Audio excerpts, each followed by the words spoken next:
हमने पढ़ा था stamen, microsporangium and pollen grain. ये जो तीनों नाम है ये फ्लावर के मेल रिप्रोडक्टिव पार्ट से संबंधित है। ये हमने पिछले वीडियो में पढ़ लिया था। अब हम आगे पढ़ेंगे, उसके साथ ही एक पिक्चर देख लेते हैं हम। और ये है एक टिपिकल स्टामेन। ये टिपिकल स्टामेन है जिसमें कि ये जो है ये वाला भाग है, लॉन्ग वाला जो भाग है फिलामेंट है, और फिलामेंट के ऊपर है एंथर। ठीक है बच्चों, इसी एंथर का यहाँ पे टीएस दे रखा है, 3 डायमेंशनल सेक्शन दे रखा है। तो ये जो एंथर है ये बाइलोब्ड होता है, मतलब एंथर जो है 2 लोब में बटा हुआ है और ये बीच में इससे जुड़ा हुआ है यहाँ पे, और ये 2 लोब इसके बने हुए हैं और दोनों लोब में 2-2 और लोब होते हैं, तो इसलिए इसे डाइथेकस भी कहा जाता है। तो ये पोलन ग्रेन इसके अंदर होती है। वास्तव में ये इसे ही माइक्रोस्पोरेंजियम कहा जाता है। माइक्रोस्पोरेंजियम प्रत्येक जो पोलन इसका जो पोलन सेक है, इस प्रत्येक पोलन सेक को ही माइक्रोस्पोरेंजियम भी कहा जाता है। तो ये 4 माइक्रोस्पोरेंजिया होते हैं, 4 माइक्रोस्पोरेंजिया होते हैं। तो ये जो है ये जो पूरा है ये है स्टामेन है, ये स्टामेन है जिसमें ये फिलामेंट होता है, और ये एंथर है। एंथर का जो भाग है वो इस तरह का होता है। वास्तव में ये बाइलोब्ड होता है और प्रत्येक लोब में फिर से ये 2 भाग में बटा होता है जो कि दिखाई दे रहा है। इसे पोलन सेक कहा जाता है और इन्हें माइक्रोस्पोरेंजिया भी कहा जाता है। तो यहाँ पे हम इस तरह से भी इसे समझ सकते हैं कि ये जो है ये एंड्रोशियम है। एंड्रोशियम जो मेल रिप्रोडक्टिव पार्ट है इसे स्टामेन कहा जाता है, और इसके अंदर होता है एंथर एंड फिलामेंट। ठीक है, मेल रिप्रोडक्टिव पार्ट में 2 भाग है, filament and anther. Anther and filament जो एंथर होते हैं ये एंथर है। एंथर में 4 माइक्रोस्पोरेंजिया होता है, माइक्रोस्पोरेंजिया होता है 4 माइक्रोस्पोरेंजिया, 1 2 3 4 माइक्रोस्पोरेंजिया है। और इसके अंदर ही इसे ही माइक्रोस्पोरेंजिया को ही पोलन सेक भी कहा जाता है। ठीक है, each microsporangia is called pollen sac, और पोलन सेक के अंदर पोलन ग्रेन बनता है। ठीक है बच्चों, अब हम पढ़ेंगे स्ट्रक्चर ऑफ माइक्रोस्पोरेंजियम। ठीक है, माइक्रोस्पोरेंजियम का स्ट्रक्चर। तो माइक्रोस्पोरेंजियम क्या है, ये जो यहाँ पे पिक्चर में दे रखा है, ये जो 1 2 3 4 है, ये सभी माइक्रोस्पोरेंजियम है। तो हम इनका स्ट्रक्चर देखेंगे। ठीक है, in a transfer section typical microsporangium appears near circular in outline. It is generally surrounded by 4 wall layer. जो कि माइक्रोस्पोरेंजियम है 4 वॉल लेयर से सराउंडेड होते हैं, मतलब इसमें 4 वॉल लेयर होती है। और इसके नाम है epidermis, endothecium, middle layer and tapetum. ये 4 वॉल लेयर है। The outer 3 wall layer perform the function of protection. जो बाहर की 3 लेयर वॉल की लेयर है वो प्रोटेक्शन का वर्क करती है, and help in dehiscence to anther to release the pollen. Pollen को रिलीज करने में हेल्प करती है। The innermost wall layer is the tapetum. और जो अंदर वाली लेयर है 3 वॉल लेयर जो बाहर की वो प्रोटेक्शन का वर्क कर रही है, और जो इनर सबसे अंदर वाली लेयर होती है वो टेपेटम होती है। It nourishes the developing pollen grain. और जो डेवलपिंग पोलन ग्रेन को नरिशमेंट प्रदान करती है। ठीक है बच्चों, cell of the tapetum possess dense cytoplasm and generally have more than 1 nucleus. एक से अधिक न्यूक्लियस होता है इनके सेल में। अब हम पढ़ेंगे when the anther is young, a group of compactly arranged homogeneous cell called the sporogenous tissues occupies the center of each microsporangium. ठीक है, स्पोरेंजियस टिश्यू ऑक्यूपाई हो जाते हैं सेंटर में माइक्रोस्पोरेंजियम के। माइक्रोस्पोरोजेनेसिस, तो माइक्रोस्पोरोजेनेसिस किसे कहते हैं? As the anther develop the cell of microsporogenous tissue undergo meiotic division to form microspore tetrad. What should be the ploidy of cell of the tetrad? तो माइक्रोस्पोर टेट्रेट के रूप में डिवीजन हो जाता है। तो माइक्रोस्पोर टेट्रेट से माइक्रोस्पोर बनेंगे और उसी से पोलन ग्रेन बनती है। ठीक है, अब हम आगे बढ़ते हैं। जो हम पहले यहाँ पे फिगर देख लेते हैं, ये ट्रांसफर सेक्शन है एक यंग एंथर का ट्रांसफर सेक्शन है। Enlarge view of one microsporangium का इनलार्ज करके यहाँ बताया गया है। एंड ए मेच्योर डेसेंस एंथर, ये जो एंथर है ये मेच्योर एंथर का फिगर यहाँ दे रखा है। तो यहाँ पे हम पहले देख लेते हैं कि जो हमने पढ़ा अभी माइक्रोस्पोरेंजियम जो होता है उसके 4 वाल लेयर होती है। तो ऊपर की जो 3 वाल लेयर है वो इसके प्रोटेक्शन का वर्क करती है, जबकि जो अंदर वाली लेयर होती है टैपेटम वो उसके नरिशमेंट का वर्क करती है। तो हम यहाँ पे देख लेते हैं कनेक्टिव टिश्यू है यहाँ पे बीच वाला, ये एपिडर्मिस से सबसे ऊपरी वाल का जो लेयर है। उसके बाद है एंडोथेसियम और ये मिडल लेयर है।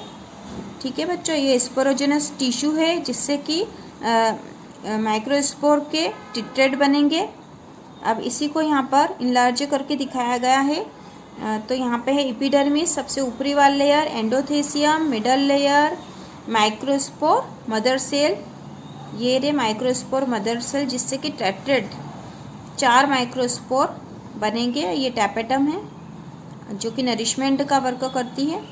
और ये जो है मैच्योर एंथर है, इससे पोलन ग्रेन, ये जब पूरी तरह से मैच्योर हो जाएगा तो यहाँ से बस्ट होकर इससे पोलन ग्रेन निकलेगी। तो हम आगे पढ़ते हैं। Is each cell of sporogenous tissue is capable of giving rise to a microspore tetrad?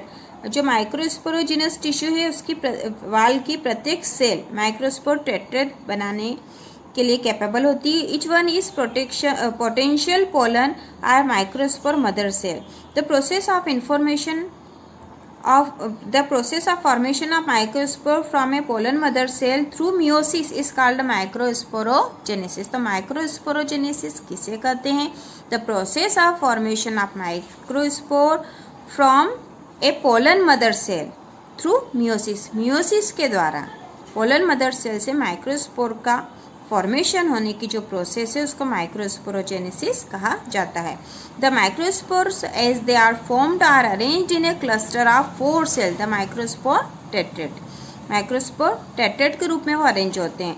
As the anther mature and dehydrate the microspore dissociate from each other and developed into pollen grain. ठीक है, अब हम आगे पढ़ेंगे pollen grain. The pollen grain represent the male gametophyte. If you touch the open anther, यदि हम hibiscus के open anther को टच करेंगे तो हमारे हाथों में जो है येलोइश पाउडर्ड जैसा कुछ लग जाएगा, तो वो पोलन ग्रेन है।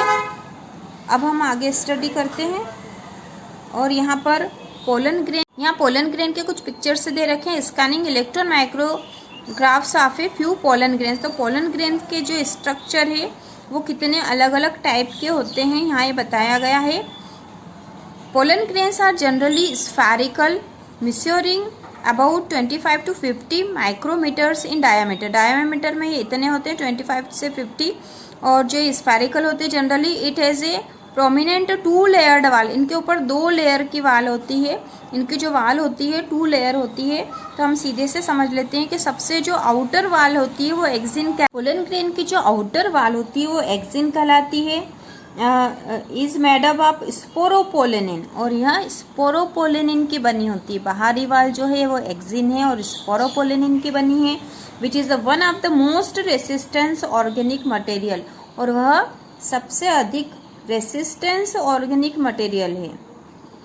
ठीक है बच्चों, ये बात ध्यान रखने की है। जो एक्सिन लेयर है स्पोरोपोलेनिन की बनी है और मोस्ट रेसिस्टेंट ऑर्गेनिक मटेरियल से बनी है। It can withstand high temperature and strong acid and alkali. यह हाई टेम्परेचर में, स्ट्रॉन्ग एसिड में और एल्कली मीडियम में भी विथस्टैंड रह सकता, मतलब यह डिक्रीज नहीं होगा, ऐसी स्थिति में भी जीवित रह सकता है। No enzyme that degrades sporopollenin is so far known. अभी तक ऐसा कोई एंजाइम पता नहीं है जो कि इसको डिग्रेड कर सके स्पोरोपोलेनिन को। Pollen grain exine has prominent aperture called germ pores. Pollen grain के एक्सिन पर अपर्चर कुछ छेद होते हैं जिसे जर्म पोर्स कहा जाता है, जहाँ की स्पोरोपोलेनिन एब्सेंट होता। कुछ ऐसी जगह होती है जहाँ स्पोरोपोलेनिन एब्सेंट होता। Pollen grains are well preserved as fossils. Pollen grain fossils के रूप में आसानी से प्रिजर्व किया जा सकता है प्रेजेंस ऑफ स्पोरोपोलिन की प्रेजेंस के कारण। अब हम पढ़ेंगे इंटाइन के बारे में। The inner wall of pollen grain is called the intine. जो इनर वॉल है वो इंटाइन कहलाती है। It is a thin and continuous layer made up of cellulose and pectin. ये एक थिन पतली और कंटिन्यूस लेयर है जो कि सेलुलोज और पैक्टिन की बनी है। तो हमने यहाँ पे पढ़ लिया, यहाँ ये पढ़ा है कि जो पोलन ग्रेन है उसकी जो आउटर लेयर है एक्सिन होती है और वो स्पोरोपोलिन की बनी होती है जो कि एक रेसिस्टेंस मटेरियल है। यह हाई टेम्परेचर में, स्ट्रॉन्ग एसिड में और एल्कली में भी जीवित रह सकता है। और इसकी जो अंदर वाली लेयर है वो इंटाइन कहलाती है, इनर वाल लेयर, और यह थिन होती है, कंटिन्यूस लेयर होती है और सेलुलोज और पैक्टिन की बनी होती है। The cytoplasma of pollen grain is surrounded by a plasma membrane. Pollen grain का जो साइटोप्लाज्म है प्लाज्मा मेम्ब्रेन से सराउंडेड होता है। When the pollen grain is mature, it contains two cell, vegetative cell and generative cell.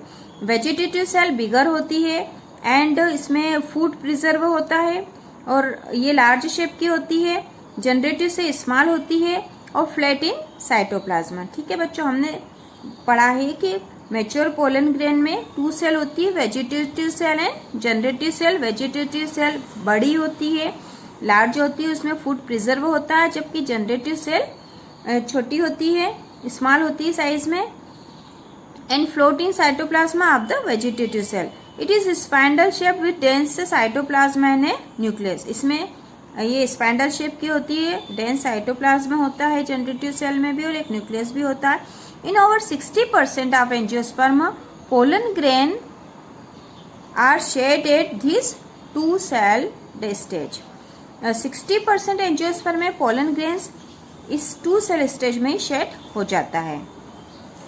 अब हम आगे पढ़ेंगे pollen grains of many species के सेवरल एलर्जीज। जो बहुत सारी स्पीसीज हैं उनके पोलन ग्रेन एलर्जी उत्पन्न करते हैं and bronchial affection in some people often leading to chronic respiratory disorder, asthma, bronchitis etc.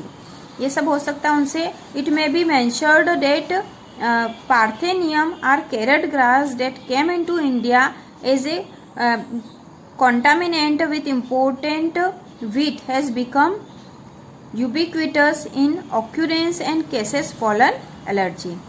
pollen allergy पैदा कर सकते हैं ये। यहाँ हम देख रहे हैं